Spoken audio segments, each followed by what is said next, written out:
มึงเนี่ยวะมึงเฮ็ดหยังมึงเฮ็ดหยังหั่นกำมุกเอ้ยโอ้ยล่างกูเว้ย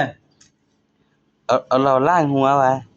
โอ้ยเราล่างวะล่ะไอ้มึงก็ล่างไม่ช่วยได้ปะล้างหน้าพร้อมวะหั่นรอแล้ววะหั่นรอแล้ววะหั่นปูเอาเหล้าล้างหน้าพุ่นน่ะนึงเอ้ยมันออกเว้ยรัดไอ้หยิบหัวเนี่ย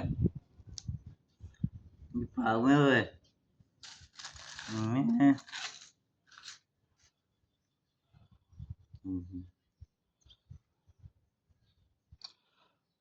ใส่วีซ่ายังหั่นสิไม่อยู่ปวดแม่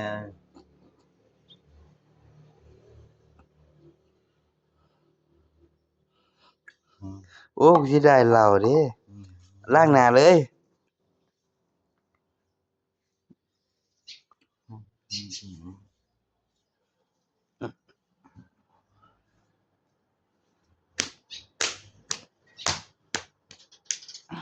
ว่าเดี๋ยวนะ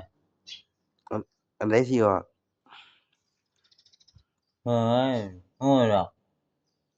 จะทำนะ เด้เด้เด้ตัวอีหยังข้างหลังนี่พี่นี่หยุดก้นมึงหั่นน่ะ กี่ตัวนี่น่ะเบิ่งแม่พุ่นน่ะพี่น่ะเบิ่งมือพี่นะนะ ตัวอีหยังนี่